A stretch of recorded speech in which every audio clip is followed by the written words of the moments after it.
Hello, എല്ലാവർക്കും ഒരു പുതിയ വീഡിയോയിലേക്ക് സ്വാഗതം. ഇന്നുണ്ടല്ലോ ഞങ്ങൾക്ക് കഴിഞ്ഞ ദിവസം ഞങ്ങൾ റെഡ് കറണ്ട് എന്ന് പറഞ്ഞ ഈ ഒരു പ്ലാന്റ് കഴിഞ്ഞ ദിവസം ഞങ്ങൾ മേടിച്ചായിരുന്നു ബണ്ണിങ്സിൽ നിന്ന്. അപ്പോൾ ഇതിനെ ഞങ്ങൾ ഈ ഒരു വലിയ പോട്ടിലോട്ട് ആക്കാൻ പോവാം. ആക്ച്വലി ഇത്രയും വലിയ പോട്ട് ഇതിന് ആവശ്യമില്ല, പക്ഷേ ഞങ്ങളോർത്ത് എന്തായാലും കുറച്ച് മണ്ണൊക്കെ ഇട്ടിട്ട് ഇതിലോട്ട് ഇപ്പോൾ വയ്ക്കാം. അത് ഞാൻ ഇതിൽ വയ്ക്കാമെന്ന് ഓർത്തേ, പിന്നെയും റീപ്ലാന്റ് ഒക്കെ ചെയ്യേണ്ടതെന്ന് ഓർത്താണ്. അപ്പോൾ ഇതിൽ തന്നെ വയ്ക്കാമെന്ന് ഓർക്കുന്നത്. ഞാൻ എങ്ങനെയാണ് ചെയ്യുന്നതെന്നുള്ളത് ഞാൻ പറഞ്ഞുതരാവേ. ആദ്യം തന്നെ പോട്ട് സെലക്ഷൻ്റെ കാര്യം പറയാം. നല്ല ഡ്രെയിനേജ് ഹോൾസ് ഉള്ള ഒരു പോട്ട് വേണം സെലക്ട് ചെയ്യാൻ. അറ്റ്ലീസ്റ്റ് 45 സെൻറ്റിമീറ്റർ, അതായത് 18 ഇഞ്ചെങ്കിലും ഈ പോട്ടിൻ്റെ ഡയമീറ്റർ ഉണ്ടായിരിക്കണം. കാരണം ഇത് വളർന്നു വരുമ്പോൾ ഇതിന് കുറച്ചൊരു സ്പേസ് ഉണ്ടാവാനായിട്ട് അത് ആവശ്യമാണ്. പിന്നെ പോട്ട് മിക്സ് തയ്യാറാക്കുമ്പോൾ നല്ല വളക്കൂറുള്ള മണ്ണ് എടുക്കുക. ഇപ്പോൾ ഞാനിവിടെ എടുത്തേക്കുന്നത് ഓൾ പർപ്പസ് ഫ്ലോർ എടുത്തിട്ടുണ്ട്. പിന്നെ ഇതിനകത്ത് കമ്പോസ്റ്റും സ്ലോ റിലീസിങ് ഫെർട്ടിലൈസറും കൂടെ മിക്സ് ചെയ്തിട്ടാണ് ഇവിടെ ഉപയോഗിക്കുന്നത്. ചാണകം ഉണ്ടെങ്കിൽ അതും ചേർക്കാവുന്നതാണ്. ഇവിടെ ഞാൻ കുറച്ച് ഇലയൊക്കെ ഉണങ്ങിയ ഇലയൊക്കെ ഇതിനകത്ത് കുറച്ച് മിക്സ് ചെയ്യാണ്. അത് എൻ്റെ ഒരു രീതിയാണ്. നമ്മുടെ പോട്ട് കുറച്ചുകൂടെ ലൈറ്റ് വെയിറ്റ് ആവാനും പിന്നെ ഈ ഇലയൊക്കെ ഇടുന്നത് ഇത് കുറച്ച് നാൾ കഴിയുമ്പോൾ കമ്പോസ്റ്റായി മാറും. അപ്പോൾ നമുക്ക് കുറച്ചുകൂടെ മണ്ണ് ഇതിലോട്ട് ആഡ് ചെയ്ത് കൊടുത്താൽ മതി. ഈ മണ്ണങ്ങ് ഇരുന്ന് പോട്ടിലിൻ്റെ പകുതിയാകും ഇതിൻ്റെ മണ്ണ്. അപ്പോൾ നമുക്ക് കുറച്ചുകൂടെ പോട്ട് മിക്സും വളമൊക്കെ കൂടി പിന്നീട് അത് ആഡ് ചെയ്ത് കൊടുത്താൽ മതി. ഇതിപ്പോൾ ഞാനവിടെ കമ്പോസ്റ്റാണ് അവിടെ പുറകിലായിട്ട് കിടക്കുന്നത്. അത് ഞാനൊരു ചട്ടിയിൽ കമ്പോസ്റ്റായി ഇരുന്നതാണ്. അപ്പോൾ അത് കുറച്ചവിടെ തട്ടിയിട്ടിട്ട് അതിനകത്തോട്ടാണ് പിന്നെ പോട്ട് മിക്സ് നിറച്ചത്. പിന്നെ ഇത് എൻ്റെ അടുത്ത് ചാണകം ഉണ്ടായിരുന്നപ്പോൾ അതുകൂടി എടുക്കുകയാണ്.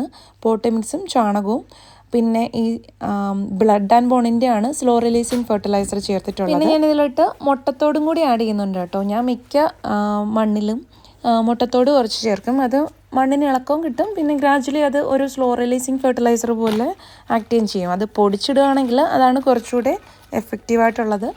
പൊടിച്ചിടാൻ പറ്റുന്നവർ അങ്ങനെ ചെയ്യുക. ഈ ചെടി നമ്മൾ പോട്ടിൽ വയ്ക്കുമ്പോൾ ഒരു ഫുൾ സൺ കിട്ടുന്ന സ്ഥലത്ത് വേണം വയ്ക്കാനായിട്ട്.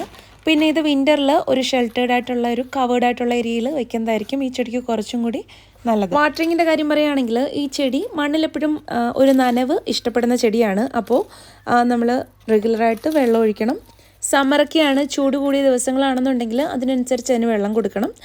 എപ്പോഴും ഒരു നനവ് മണ്ണിൽ മെയിൻറ്റെയിൻ ചെയ്യാനായിട്ട് ശ്രദ്ധിക്കണം. സ്പ്രിങ് തുടങ്ങുമ്പോൾ ഇതിന് കുറച്ച് സ്ലോ റിലീസിങ് ഫെർട്ടിലൈസർ ഇട്ട് കൊടുക്കുകയാണെങ്കിൽ സമ്മറിൽ നല്ല ഫ്രൂട്ട്സ് കിട്ടും.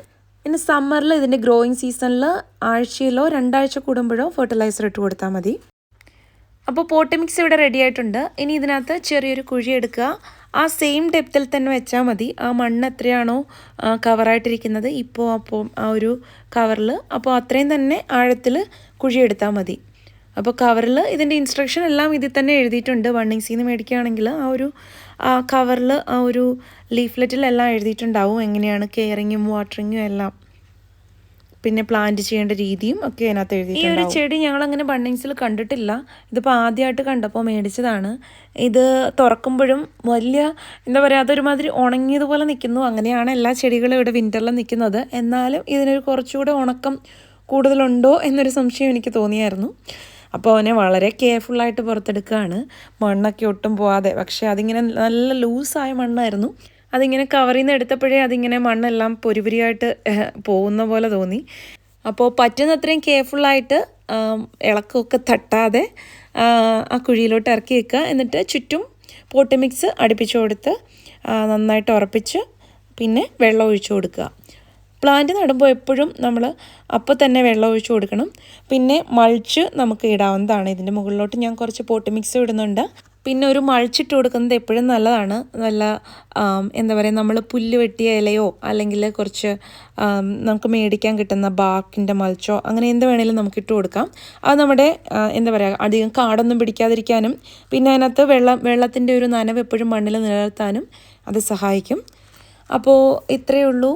ഇനി ഞാൻ കുറച്ച് വെള്ളമൊക്കെ ഒഴിച്ചു കൊടുത്തിട്ട് ഇതിനെ ഇപ്പോഴത്തേക്കും ഒരു ഷെയ്ഡഡ് ഏരിയയിലേക്ക് വയ്ക്കുകയാണ്. പിന്നെ ഒരു 2 ദിവസം കഴിഞ്ഞ് ഫുൾ സണ്ണുള്ള സ്ഥലത്തോട്ട് വയ്ക്കാം. അപ്പോൾ ഇത്രയേ ഉള്ളൂ ഇന്നത്തെ ഒരു വീഡിയോ. അപ്പോൾ ഇതിൻ്റെ വളർച്ചയും കാര്യങ്ങളും ഒക്കെ ഞാൻ എൻ്റെ വീഡിയോസിൽ അപ്ഡേറ്റ് ചെയ്യുന്നതായിരിക്കും. അപ്പോൾ നമ്മുടെ റെഡ് കറന്റ് പ്ലാന്റ് ഇവിടെ നട്ടിട്ടുണ്ട്.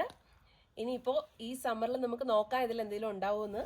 ഇതിൻ്റെ ഈ ഫ്രൂട്ട് കണ്ടിട്ട് എനിക്ക് കൊതിയാവുക ഹാർവെസ്റ്റ് ചെയ്യാനായിട്ട്. ഉണ്ടോ, നല്ല ഭംഗിയില്ലേ? അപ്പോൾ ഇതിൻ്റെ ഫ്രൂട്ട്സ് ഹാർവെസ്റ്റ് ചെയ്യുമ്പോൾ നിങ്ങളെ ഞങ്ങൾ കാണിക്കാം കേട്ടോ. ഹോപ്പ്ഫുള്ളി ഈ വർഷം തന്നെ ഉണ്ടായിരിക്കുമെന്ന് വിചാരിക്കുന്നു. അപ്പോൾ വീഡിയോ ഇഷ്ടപ്പെട്ടെങ്കിൽ ലൈക്ക് ചെയ്യാനും ചാനൽ സബ്സ്ക്രൈബ് ചെയ്യാനും മറക്കണ്ട. മറ്റൊരു നല്ല വീഡിയോ കാണാം. Thank you. ബൈ.